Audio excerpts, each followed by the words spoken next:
laboratório, a nossa experiência número 5, a gente continua trabalhando com displays de 7 segmentos, só que agora a gente vai trabalhar com 2 displays de 7 segmentos, né?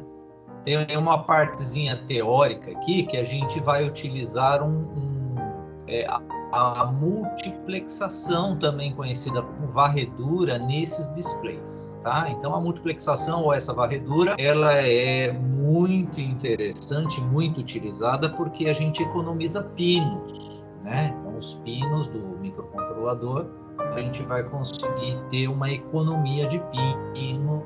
Inclusive a aula de teoria na próxima sexta eu vou abordar melhor esse assunto, tá?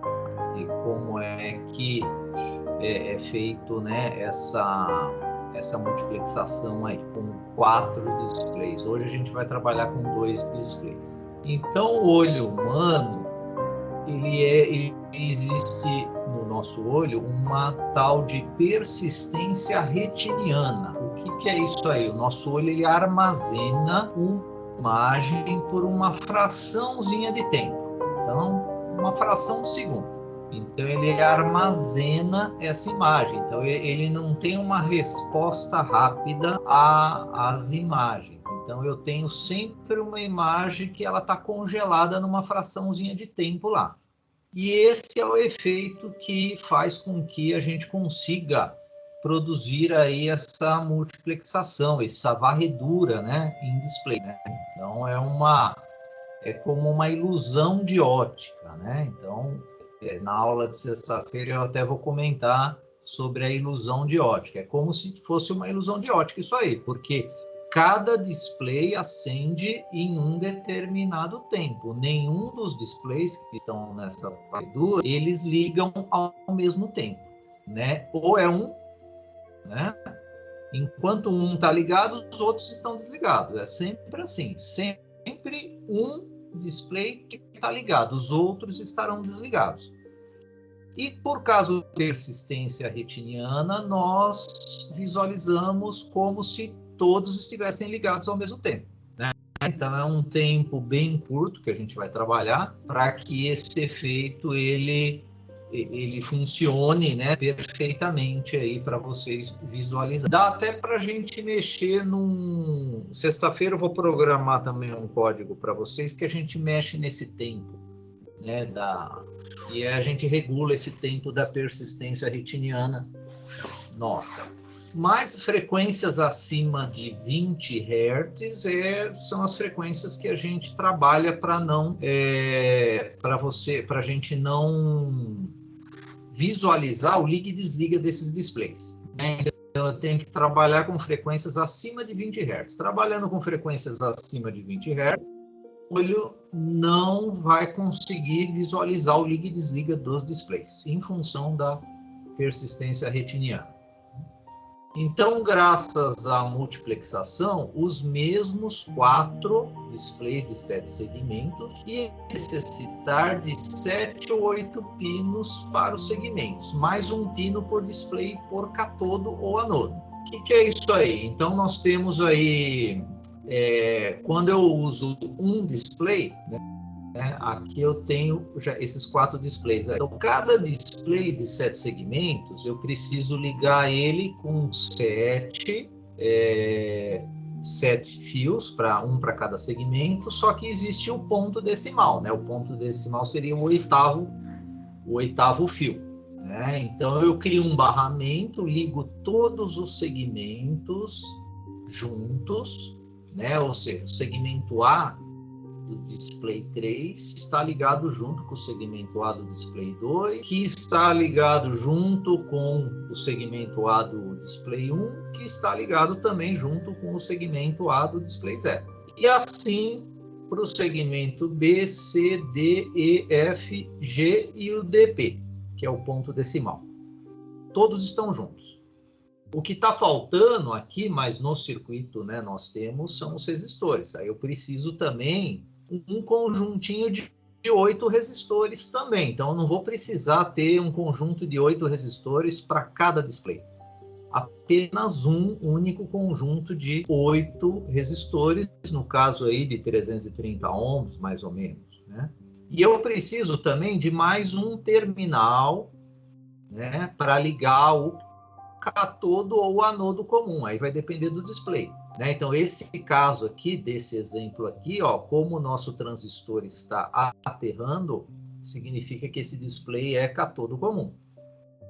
Então, eu vou precisar, no microcontrolador, de 8 pinos de I/O mais 4 pinos de I/O.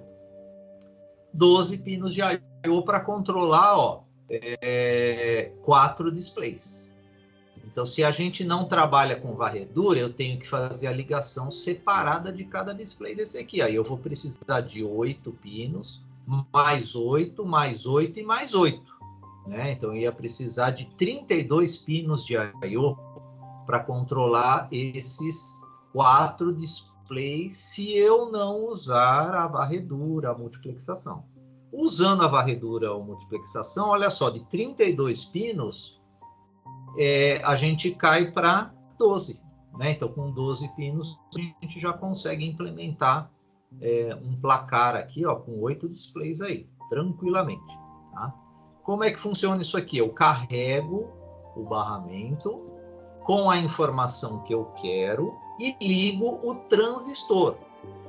Nesse exemplo aqui está sendo ligado ao primeiro transistor 3. Então eu vou carregar o barramento com o valor que eu vou querer que apareça aqui no display 3 e ligo o transistor 3. Eu ligo ele por um tempo, eu ligo e desligo. Depois, na sequência, olha só, o transistor 2 que é ligado. Então aí eu carrego agora o barramento com outro valor que eu queira que apareça aqui no display 2 e ligo também o transistor 2 por um pequeno tempo. Eu ligo e desligo. Depois a gente carrega novamente o barramento com um valor para o display 1, que eu quero que apareça no display 1, e ligamos o transistor 1. E por último, ligamos o transistor 0. Só que antes, claro, carrega o barramento que a gente quer no display 0. Aí liga e desliga o transistor 0. E aí a gente fica nesse liga e desliga. Né? Então a gente vai trabalhar. Aí eu volto, aí a gente volta e começa todo esse ciclo novamente. Carrega o barramento, liga o transistor, desliga o transistor. Carrega o barramento, liga o transistor, desliga o transistor. E assim por diante. Então tem que ficar nessa varredura. Então, esse liga e desliga desses transistores separadamente, isso faz com que nós tenhamos apenas um display desse ligado, né, por vez. Um display vai ficar ligado por vez. A parte de circuito é aquele que vocês já implementaram, ó, já fizeram no laboratório 4, né, aquele circuito lá, podem mudar à vontade o circuito, mas hoje a gente vai trabalhar basicamente com esse display aqui com 4 botões, né? Esse display 4 botões. Então o restante aqui não seria necessário. Hoje, para a gente trabalhar com o nosso display, esse jumper aqui, ó, eu abro ele. Eu deixo ele aberto porque aí, ó, os LEDs não vão funcionar. Os LEDs não vão emitir luz, porque eu quero, ó, porque eu estou compartilhando, né, o porte dele dado, ó. O porte dele está sendo compartilhado com o display. Então esse jumperzinho aqui, eu faço a escolha, né? Ou eu quero usar os LEDs ou quero usar displays. E lembrando que nós temos 2 pinos de controle com essas funções NOT aqui, ó, que é o RC4 e o RC5. Se eu quiser ligar o display 1, o display 1 vai ser o da esquerda, o display 2 aqui, o da direita. Se eu quiser ligar o display 1, eu tenho que colocar nível alto no RC4. Se eu quiser ligar o display 2, eu tenho que pôr nível alto no RC5, né? E 0 no RC4. Eu não posso ligar os dois simultaneamente, senão eu vou duplicar a informação. Aqui nós temos o detalhamento dos pinos, quais as ligações, né, de pino a pino aqui, dos botões, dos displays, do relé, dos LEDs e do motor DC. primeiro programa. Então, esse é aquele programa para entender como é que funciona essa varredura. Então, esse programa ele vai mostrar o número 35 no display. Então, como é que funciona a varredura? Olha só o fluxograma. O fluxograma está representando esse código aqui, né? Está representando o laço infinito aqui do nosso código. Então, o port D foi carregado com 79. O 79 vai acender os segmentos que vão representar o número 3. Então, primeiro a gente carrega o barramento, depois a gente liga o transistor. No nosso caso, é a função NOT. Né? No nosso caso, é o RC Pro. Liga ele, espera 5 milissegundos e desliga. Então, eu carrego o barramento, ligo o transistor associado a ele, no nosso caso é a função NOT, espero 5 milissegundos e desligo. Aí eu vou para o próximo dígito, que é o dígito do display 2, que vai aparecer o 5 aqui, ó. Aí a gente carrega o barramento, porque ó, o 0 desligou o display 1. Esse 0 aqui, ó, do RC4 desligou o display 1. Aí nós carregamos o barramento com o valor 109. O que o valor 109 faz? Ele carrega, ele acende os segmentos que vão representar o 5. Né? Ah, mas como é que a gente chega nesses valores? Tem no micro C, nós temos aquela ferramenta, né? Tools, 7 Segment Editor. Né? Então, se eu quero, no caso, vamos colocar aqui o 3. Ó. O 3 é o 4F.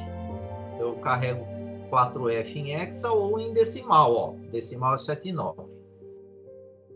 E tem aí o 5, né? Ó, o 5 tá aqui. O 5 é o 109. Né? Por isso que nesse roteirinho aqui, eu carrego com 79, que dá o 3, e o 109, que dá o 5. Então, o display 2, eu ligo ele no RC5. Então, por isso que eu ligo ele, ó, coloco em 1, né, o RC5, espero 5 milissegundos e desligo, né, ligo e desligo. E aí volta, fica nesse laço aqui. Então, tudo isso que está no fluxograma é o nosso código, né? O que precisa ser feito é só o setup, né? Fazer o setup aqui, ó, do ADCOM, do TRIS-D, port D e o TRIS-C e o port C. Né? O port D, que é o barramento de dados que a gente vai ter do display, e o TRIS-C é o controle, né, desses displays aí. Então, esse código aí, ele já vai gerar uma varredura. Então, vamos ver no display lá como é que vai funcionar no nosso simulador, né? Então, eu falei já para vocês que esse display aqui, ele é um display de simulação. Né? Então, ele é um displayzinho para simulação. Ele tem um desempenho bom na simulação do Proteus. Tá? Por isso, se vocês usarem os displays dedicados com transistores, nem todo computador vai acompanhar essa varredura aí, porque é algo que vocês viram que é bem rápido, né? 5 milissegundos, liga, desliga. Então, tem computador que não acompanha e fica dando um liga e desliga. Você visualiza esse liga e desliga. Com esse display, que é um display específico para simulação, vocês não terão esse problema aí, tá? Então, vamos dar um playzinho aqui, o código já está carregado. Então, olha só, nós temos aqui o 3 e o 5, só que cada um está no seu tempo, né? Então, hora está ligando o 3, hora está ligando o 5, só que está muito rápido isso aí. Que o nosso olho não percebe, né? Esse liga e desliga. Para a gente, né? Nós estamos olhando aí, tá tudo ligado. Aqueles placar, quando tem jogo aí de vôlei, futebol, aí o juiz ele levanta lá o placar com o tempo ou o placar para substituição de jogadores. Aquele placar, vocês já viram que é digital, né? Então ele programa também um número, né? É um display de 7 segmentos grande, claro, né? E ele programa lá um número, né? Do jogador que sai, do jogador que entra.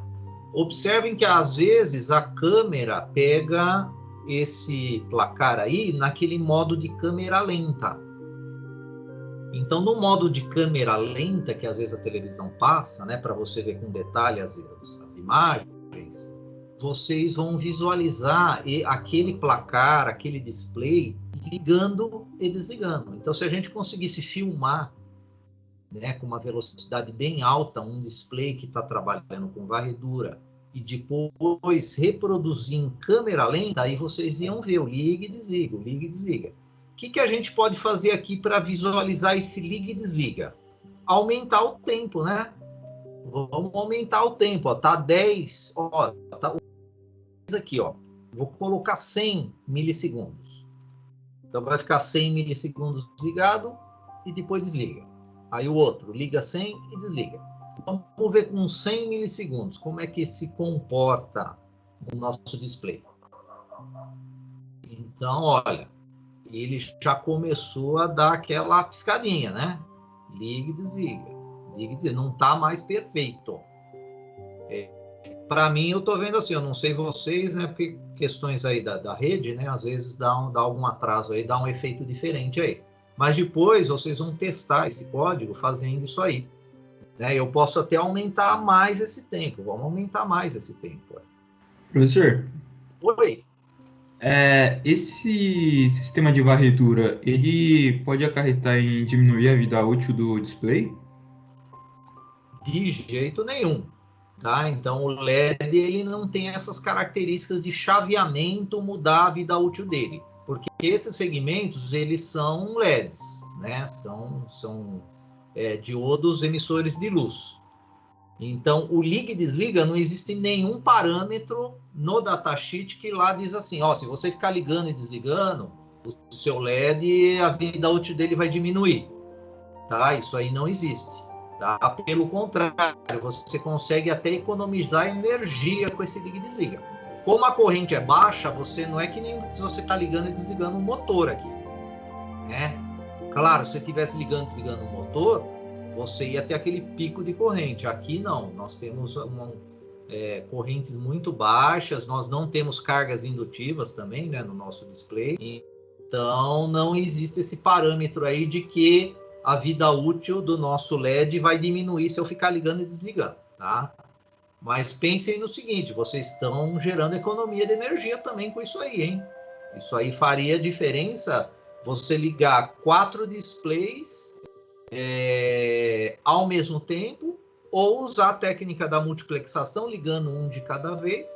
Teoricamente, você teria um quarto, né, de consumo de energia menor usando o display pela técnica de varredura do que os ligados constantemente. Tá? O próprio sistema nosso de distribuição de energia, nós temos uma corrente senoidal. Essa corrente senoidal, vocês sabem que tem pontos máximos, mínimos e zeros de tensões, só que a gente não visualiza isso porque é muito rápido nessa variação. Né? Quando a gente fala de 60 Hz, é uma frequência que está lá com valores máximos, valores mínimos e ponto zero. Né? Então está tendo uma oscilação, mas o nosso olho não acompanha, né, esse tipo de oscilação. Isso no caso se a gente estivesse tratando com lâmpadas incandescentes, lâmpadas fluorescentes, a lâmpada LED já não, que eu preciso sinal contínuo, né, para isso aí. Mas não diminuir vida útil não. Tá? Então, do jeito que está agora, eu aumentei aquele tempo para 300 milissegundos cada. Então, dá para ver perfeitamente. Um está ligado, o outro está desligado, e vice-versa. Né? Então, essa que é a multiplexação. Só que para o nosso olho não notar esse liga e desliga, eu preciso realmente mudar o meu tempo lá, diminuir o tempo. Ó, vou diminuir agora para 5. Vamos colocar 5 milissegundos aqui. 5 milissegundos para cada transistor, que nesse caso nosso não é o transistor, né? Pelo fato da nossa simulação, nós estamos usando a função NOT lá. Então agora estabilizou, né? 35 estável lá. Agora, a varredura, ela exige que essa varredura não pare, né? Então, vocês vão agora começar a trabalhar com a variação, né, desses números. Eu não quero um valor fixo, eu quero, sei lá, uma contagem, né? Eu quero fazer uma contagem de tempo. Ah, eu quero criar um pause. O pause, ele não vai poder, ele vai parar a contagem, mas ele vai ter que manter a varredura, né? Isso aí que eu vou falar no projeto de vocês aí, do relatório de hoje. Então, dando continuidade, esse primeiro código, pessoal, é para entender a varredura.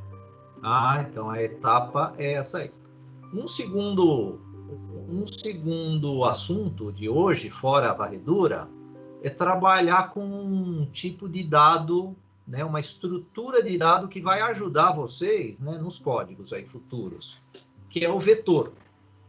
Né? Então, um vetor é uma estrutura de dados que pode armazenar vários valores do mesmo tipo. Então, um vetor é isso aí, é armazenar vários valores do mesmo tipo. Né?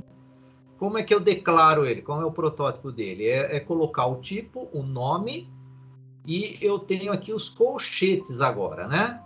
Não são chaves, são colchetes. Aí eu abro colchetes, coloco a quantidade de valores que eu vou armazenar, ou eu posso também deixar em branco essa quantidade aí, tá? Tem essas duas opções. Então, o tipo, para o nosso display, a gente vai usar tipo char, né, que é mais do que suficiente, que a gente vai precisar aí para representar aí, o 0 até o 9, né? Então, a gente precisa ter um vetor hoje que a gente vai usar nos displays.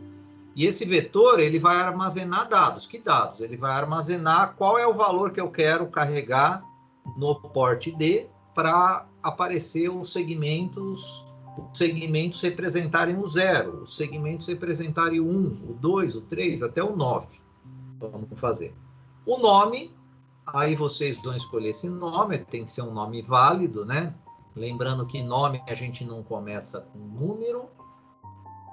Nome também a gente não pode usar nome das diretivas aí da linguagem C, tipo default, while, né? A gente não pode usar esse tipo de nome, né? Para identificar, né? No caso aí nosso hoje vai ser um vetor.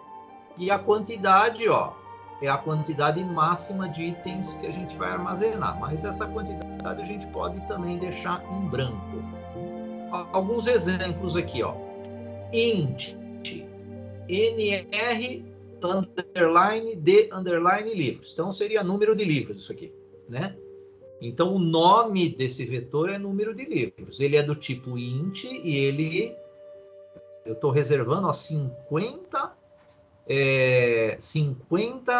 posições, né, para esse vetor do tipo int. Então vai consumir bastante memória, porque o int é 16. Né, 16 bits, vezes 50, né? Vou ter que ter 50 posições aí de 16 bits aí para fazer esse tipo de vetor aí. O float aqui maior ainda, né? Float é de 32. Float nota, né? O nome vai ser nota desse vetor e está sendo reservado 30, né? 30 valores aí do tipo float aí para armazenar. Eu posso também, ó, declarar o meu vetor. Aí eu não coloco a quantidade, né? Que nem aqui, ó, char LED pin. Aí eu abro e fecho os colchetes sem colocar valor. E eu carrego ele já com o que eu quero. Como é que eu faço o carregamento dos valores, né? Eu abro a chave e vou separando os valores por vírgula que eu quero armazenar. Claro que aqui, ó, eu vou ter valores no máximo de 255, porque é char. Então, se eu colocar aqui um valor de 300, eu já não vou conseguir, porque foi declarado tipo char. Né? Para o nosso objetivo de hoje, que é trabalhar com o valor que eu vou colocar aí no meu barramento para representar o 0 até o 9, é no máximo 8 bits, dá e sobra, né? Então a gente vai chegar no máximo a 255, nem vamos chegar a 255. 255 seria tudo ligado para testar, né? O nosso display, para ver se ele tá bom, tá tudo ligado, tá tudo acendendo. Aí aqui, olha só, eu já tenho, isso aqui eu vou demonstrar para vocês lá no código, fica mais fácil de vocês entenderem. Eu criei um vetor.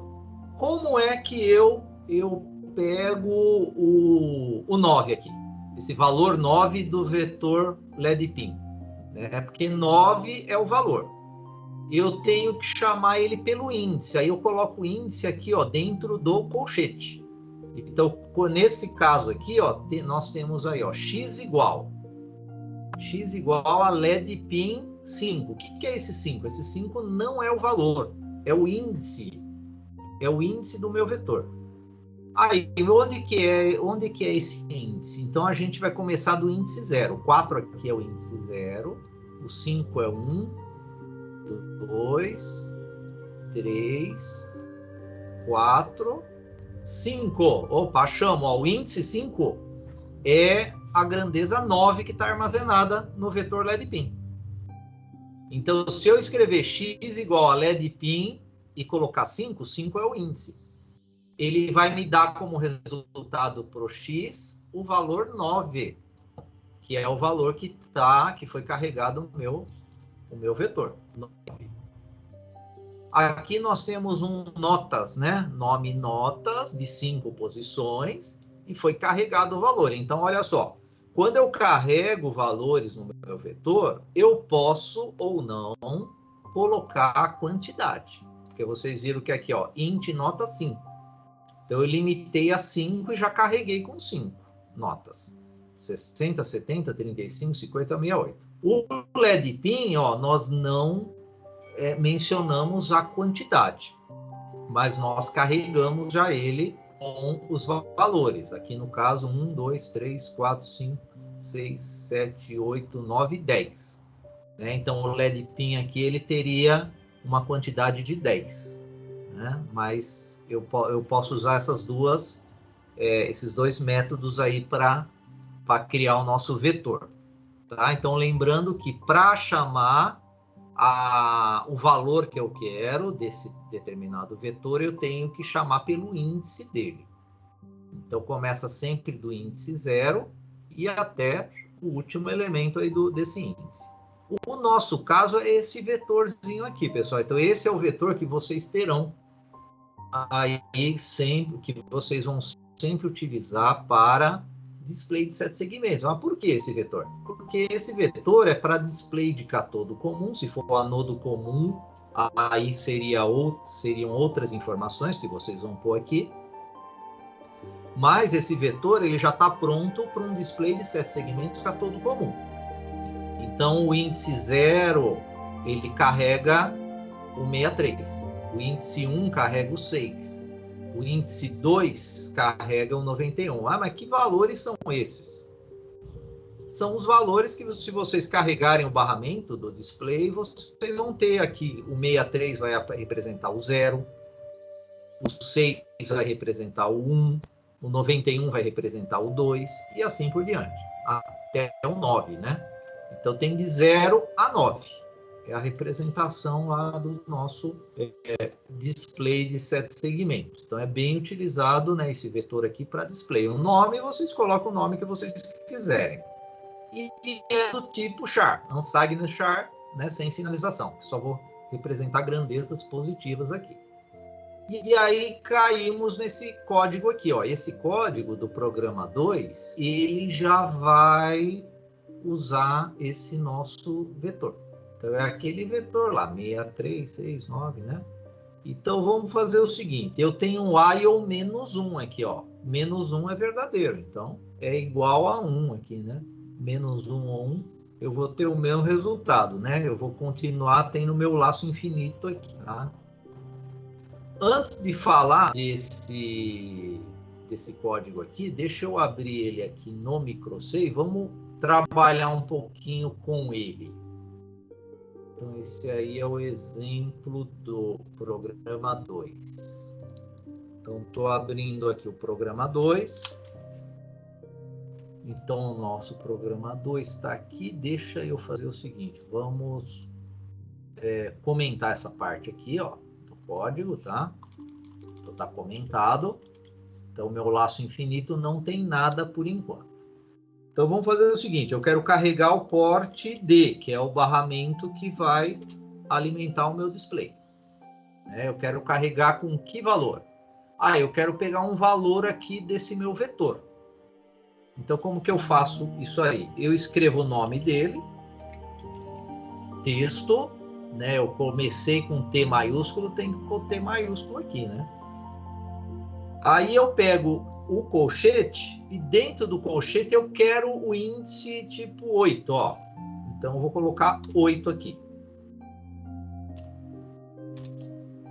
Então ele vai carregar o porte D com o meu vetor de nome texto índice 8. Onde está o índice 8? Está aqui, ó. Ele vai carregar com 127 o valor do porte D. Aqui no setup eu já ligo o meu transistor, que no caso é aquela porta NOT do display 1, que é o RC4. Por isso que nós não estamos gerando varredura aqui. Então aqui nós estamos trabalhando só com um display. Então esse código aqui, a função dele é treinar o vetor aí para vocês entenderem melhor o vetor. Então vamos compilar ele e vamos lá no Proteus chamar esse código aí com essa compilação que eu fiz aí. Programa 2, ó, 20/10, 19/34, tá aqui. Ok, então vamos dar o play. Olha lá, ele carregou no display o 8, tá representando o 8 no display 1. Então eu vou mudar agora para... Depois vocês façam esse teste aqui, pessoal, para entender legal essa parte de vetor. Então, eu quero agora, sei lá, o índice 0. Então vamos carregar aqui o índice 0. Compilei. Olha lá, o índice 0 é o 0. Aqui, pessoal, como nós estamos representando nesse vetor a sequência de 0 a 9, então está batendo certinho os índices, né? O índice 0 representa o 0, o índice 1 representa o 1, o índice 2 representa o 2.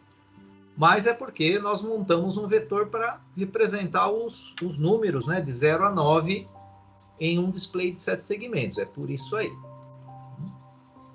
Então, é dessa maneira que a gente pega o valor que a gente quer, né, de um vetor. Eu preciso saber qual é o índice da grandeza que está armazenada naquele vetor, né? Então, então a ideia agora é, no lugar de eu colocar um número aqui no índice, é eu colocar uma variável. Olha, eu posso colocar uma variável i de índice, né? Aí eu vou precisar declarar ela aqui. Deixa eu declarar ela aqui, ó. Char i. Então, eu declarei a variável i, tá? Porque eu vou usar ela aqui agora, ó. E vamos fazer o seguinte aí. Vamos fazer um i++, ó. Um i++. Então, ele vai pegar... vamos inicializar essa i com 0, né? Ó, peguei a variável, declarei a variável i e dei um valor inicial de 0. Então, ela vai carregar no porte D, primeiro, o índice 0. Depois, ele faz um i++. Aí, ele vai para o índice 1.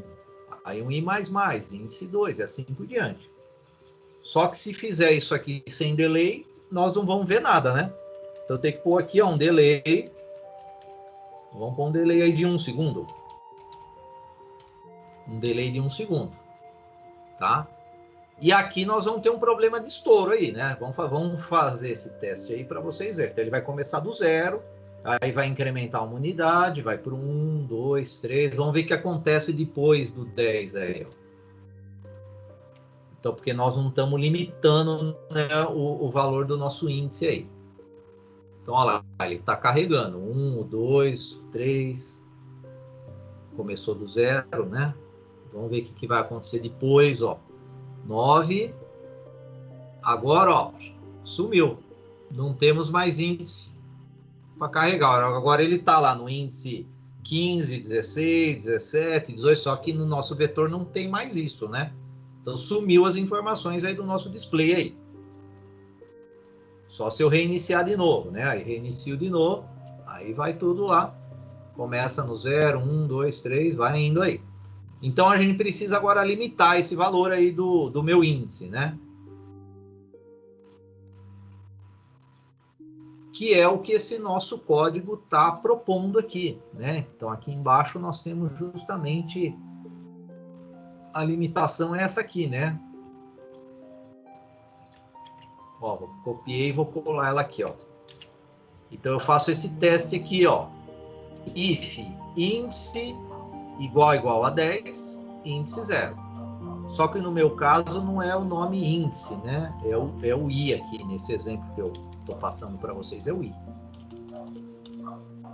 Né? Ó, se o I for 10, I igual a 0. Então agora eu limito ele, aí ele volta para o 0 de novo, né? Então vamos ver como é que fica agora. Então ele está contando, ó, 0, 1, 2, 4, 7, 9, voltou para o 0. Então agora ele está, ó.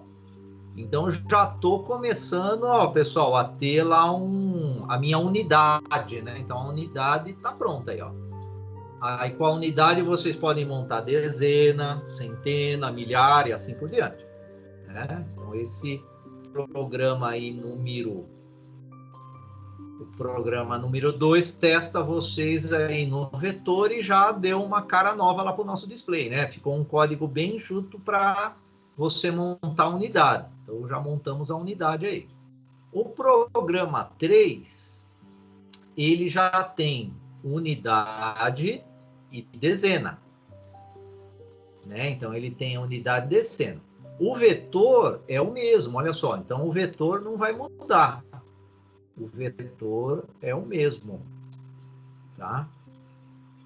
O setup também não mudou. Vamos entender essa lógica aqui, ó. Temos uma lógica que é a seguinte. Vamos entender primeiro essa etapa aqui, ó. Primeiro isso aqui. Deixa esse fora aí para depois. Então, o que vai acontecer aqui, ó? O RC4 liga. Então, ligou o display 1. Tá? O pino RC4 em 1 liga o display 1. Depois, olha só. Tem uma variável escrito desde dezena. Que a dezena vai no display 1. A unidade vai no display 2. Tá? Por isso que aqui tem unidade, ó. A unidade ela tá no display 2. Então, dezena tá no display 1. Olha só que conta vai carregar o valor da dezena. Num dividido por 10. O que é o num? O num é um valor que foi dado aqui, ó. Foi dado esse valor 15 aqui, ó. Foi dado 15 aqui para ele. Então, se eu fizer o seguinte, 15 dividido por 10 dá 1. Né? Não pode usar calculadora, né? Porque, ó, se usar calculadora, vou pegar a calculadora aqui. Vamos pegar a calculadora padrão e vamos dividir. 15 dividido por 10. Pode dar 1,5. Não. 15 dividido por 10 dá 1 e sobra 5. Essa que é a resposta que eu quero passar para vocês. 15 dividido por 10 é 1 e sobra 5. Sobra, essa barra aqui só vai pegar 1 de resultado. Essa barra da divisão só vai pegar o 1. Então, esse resultado aqui, quando eu colocar 15 dividido por 10, a variável DZ, de dezena, vai ser 1. Ela pega só o quociente da divisão. Aí, olha só, esse quociente vai ser o índice do vetor texto. E ele vai carregar o porte D. No caso 1, o índice para 1, ele vai carregar com 6. E esse 6 vai representar o 1 no display. Aí nós temos, ó, 5 milissegundos e desligamos o RC4. E o porte D igual a 0, isso aqui é o seguinte, pessoal. Quando vocês têm o kit físico montado, às vezes o chaveamento do transistor, ele leva alguns microsegundos para abrir a chavezinha dele, porque Cada transistor tem um limite, né, de liga e desliga, né? Então, cada transistor tem um limite de tempo de chaveamento. Até se vocês diminuírem muito o tempo do liga e desliga de um transistor, ele não consegue acompanhar e ele fica sempre ligado, né? Então, se vocês trabalharem com microsegundos de liga e desliga um transistor, ele não consegue acompanhar esse liga e desliga, ele fica ligado. Aí você fala, opa, o transistor está queimado. Ele só satura. Não é que ele só satura, é que ele não acompanha esse liga e desliga. Então, para tempos muito pequenos, né, nós temos essas características aí dos transistores. Mas não é nada em tempos de milissegundos, não tem problema nenhum. Tá? Milissegundo é um tempo que qualquer transistor chaveia numa boa. Existem transistores que ele demora um pouquinho para fazer o corte. Aí vai aparecer uma sombra no display. É um efeito sombra que aparece, que é a sombra, que é? É o resultado do barramento anterior. Né? Então, o resultado do barramento anterior fica lá no display. Isso aqui seria para um problema físico que pode ocorrer. Então, por isso que tem esse port D igual a 0 aqui. Depois, então, essa estrutura aqui que eu falei, ó, ela carregou o valor da dezena no display 1. É isso que foi feito aqui. E para carregar a unidade eu pego esse número aqui, ó, e uso o operador percentual. O que o operador percentual faz? Ele dá como resultado o resto da divisão. Então, quando vocês dividem aí 15, né, por 10, né, dividindo 15 por 10, dá 1 e sobra 5. Esse 5 é o resto, né? Então, quando a gente usa o operador percentual, esse operador me dá como resultado o resto. E quando você divide um número por 10, o resto vai ser 0, ou 0, ou 1, ou 2, ou 3, ou 4, ou 5, ou 6, ou 7, ou 8, ou 9, no máximo. Então, quando você divide um número por 10, o resto dessa divisão vai estar entre 0 e 9. Quando você divide um número por 2, o resto da divisão está entre ou é 0 ou é 1. Quando você divide um número por 20, o resto da divisão fica entre 0 e 19. Então, quando a gente divide por 10, o resto vai estar entre 0 e 9, que é o que a gente quer para representar a nossa unidade, né? Então, nesse exemplo aí, se eu dividir o número 15 por 10, o resto dele, que é o percentual aqui que eu estou usando, vai dar 5. E é o que eu quero de unidade, né? Porque eu quero representar esse 5 aqui de unidade e o 1 de dezena. Então, vai aparecer lá, né? Aí eu pego o mesmo vetor texto, só que o índice agora é a variável de nome uni. Então, a variável de nome uni é o índice da minha unidade que vai aparecer no display 2, né? Porque ó, ele foi ligado, foi carregado o valor, depois eu desligo, depois de 5 milissegundos. E 0 barramento também, por causa daquele efeito sombra lá. Então, ele fica nesse... enquanto esse número não mudar aqui, que nesse exemplo não muda, né? Nesse exemplo não muda esse número. Então, ele vai gerar a varredura e vai colocar no display 1 o número 1 e no display 2 o número 5. Vai representar o 15 lá. E por que esse laço for aqui, ó, de 100? Ele faz 100 vezes isso aqui, nesse laço for. Porque esse laço for, ele já vai gerar uma base de tempo de 1 segundo para a gente. Então, já tem uma base de tempo aqui de 1 segundo. Por que eu tenho essa base de tempo? Porque é 5 milha aqui. 5 milha aqui vezes 100, né? Dá 1000 milha. Então, esse laço fora, cada 1 segundo, ele zera e começa de novo. Então, eu criei aqui, ó, uma varredura de 1 segundo. E eu posso usar agora essa base de tempo para incrementar esse meu número aqui embaixo, ó. Vamos ver isso aqui na prática aqui, ó. Deixa eu Vamos pegar esse código aqui, ó. Deixa eu abrir aqui, é o programa 3 da experiência 5, ó. Programa 3, ó, ele tá igualzinho que eu expliquei para vocês, né? Vamos aqui compilar. Vamos lá no Proteus. Vamos chamar ele, né? Esse programa da programa 3. Vou executar. Então, nós temos aqui o 15. Né? Então, ele está lá naquele laço for lá, gerando a varredura e mantendo o 15. Por que ele está mantendo o 15? Porque aquele meu número lá não está mudando, né? O meu num aqui, voltando aqui para o código, o meu num tá parado aqui, né? Agora eu posso fazer o seguinte, ó. Vamos melhorar esse código aqui, ó. Só fazendo isso aqui, ó. Num mais mais. Então eu coloquei um num mais mais aqui. Tá? Então a cada um segundo o laço for termina e incrementa a variável num. Então vamos compilar e olha só que resultado nós temos agora.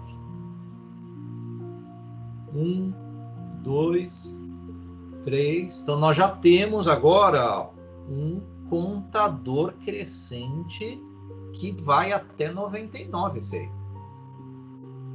Então ele está contando até 99, já com uma base de tempo de 1 segundo. Por que ele está gerando esse 1 segundo? Por causa do laço for. Ah, mas não tem outro jeito de criar essa base de tempo? Tem usando o timer, mas o timer ainda não é o nosso assunto, né?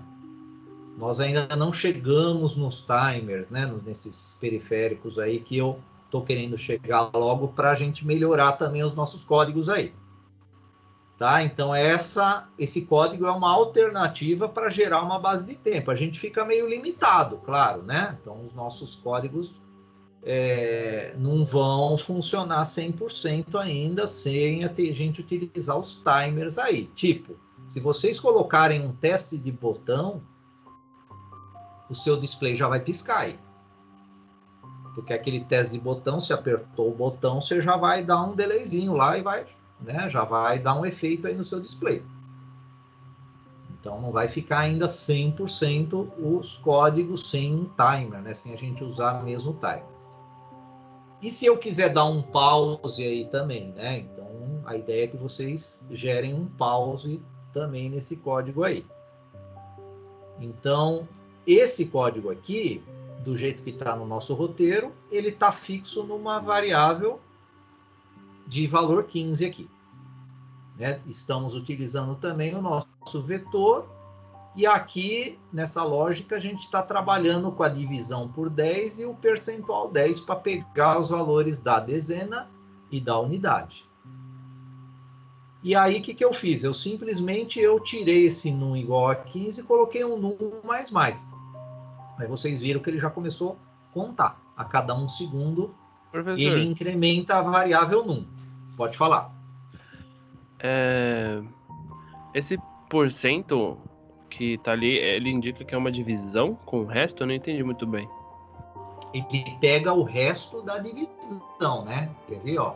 Então ele vai dividir o que tá na variável num por 10, e aí ele vai armazenar o resto nessa variável única? Isso aí. Isso, perfeito. Então, que nem ele vai pegar aqui, ó, o 15, né? Aí ele faz aqui, ó, a divisão por 10. Então, 1 é o quociente, 5 é o resto.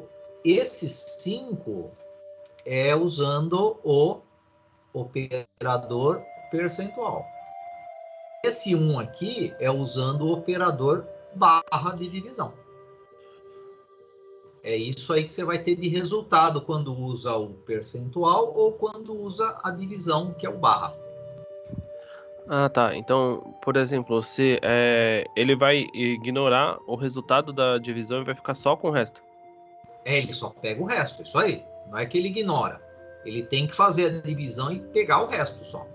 Por isso que quando vocês usam a calculadora, você não tem o valor do resto aqui, né? Aqui no 15 dividido por 10, tudo bem, né? 15 dividido por 10 dá 1, sobrou 5. Ó, o resultado é 1,5 se eu usar a calculadora. Né? Agora, quando a divisão é por outros números, aí não é depois do vírgula, não é o resto da sua divisão. Aí você tem que calcular quanto que é o resto da divisão. Nesse caso, como a divisão é por 10, aí tudo bem. Fica mais fácil de trabalhar até com a calculadora. Mas o percentual aí, ele dá o resultado do resto. Né? Então, esse percentual aqui, ele faz a divisão por 10 e te dá como resultado na variável uni esse resto aqui, que é o 5 nesse exemplo aqui. Ó. O 5 vem para cá. E esse 1 aqui, que é o quociente, né? Aí o quociente ele vai para cá, que é para dezena. Então, essa operação ela é usada para a gente capturar a dezena e a unidade de um número que eu estou separando, né, em dezena e unidade. Então, o número é o 15, eu quero pegar a dezena dele, que é 1, e a unidade, que é 5, para mostrar lá no display. Mais dúvidas, pessoal? Fique à vontade aí. Professor? Oi. Eu tenho uma dúvida. Assim, eu sei que, embora em linguagem de mais alto nível a gente esteja acostumado com operações de resto da divisão e divisão, eu sei que essas operações em baixo nível, ali no nível realmente do código de máquina, elas são bem custosas, assim, em questão de poder de processamento, principalmente operações de divisão. E a minha pergunta existiria algum jeito mais eficiente ou mais correto, talvez, de eu extrair um dígito das dezenas das unidades nesse esquema de multiplexação? Olha, como você falou, né? As linguagens de alto nível, elas trabalham com instruções do tipo CISC também. E as linguagens e as máquinas CISCs, elas já têm instruções de divisão e multiplicação.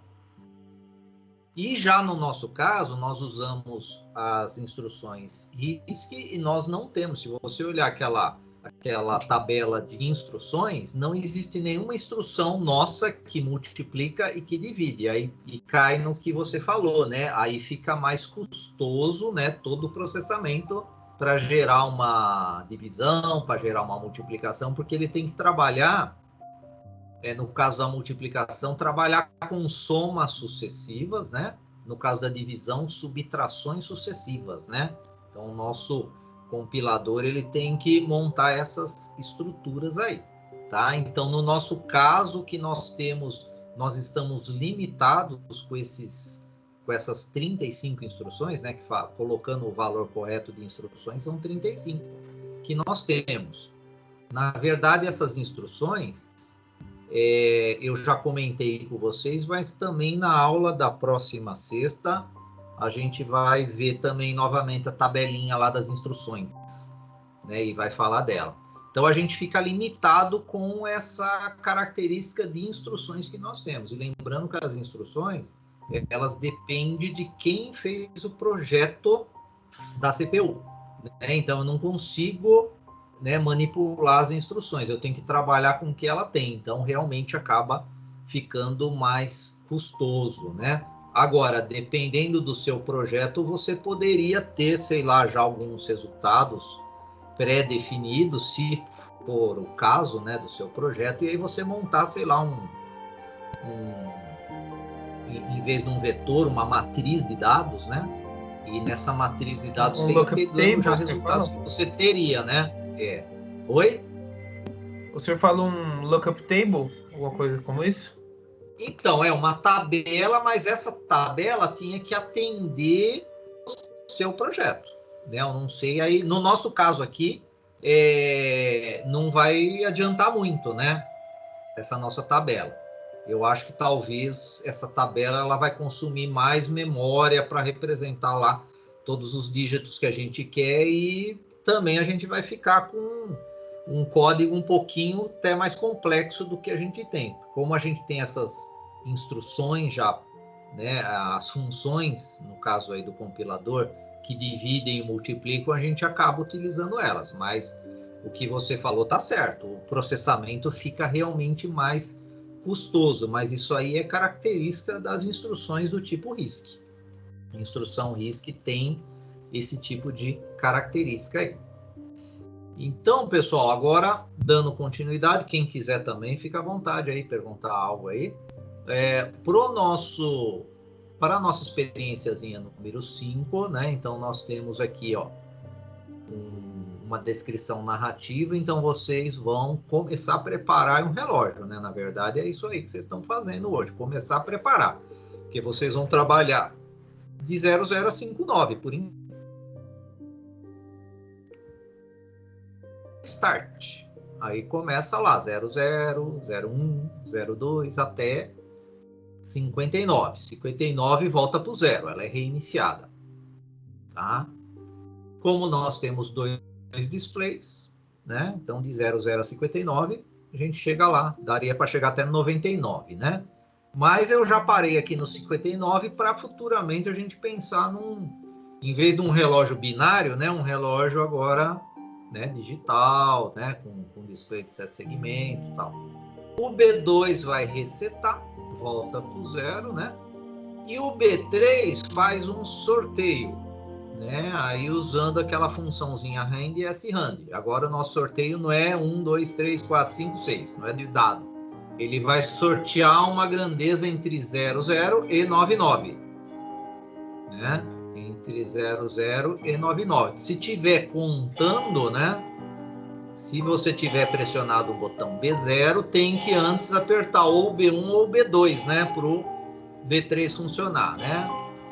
O B1 vai pausar ou o B2 vai resetar, né? Ele reseta e para aí a nossa contagem aqui. Por isso que eu coloquei essa informação. Para a estação, pare a contagem, né? Com o B1 ou o B2. Então o B3 ele vai fazer um sorteio aí, agora é de 00 até 99 aí, usando o RAND e SRAND que vocês já trabalharam com essas funções. Eu acho que agora fica mais fácil, né, de manipular essas funções com grandezas maiores agora.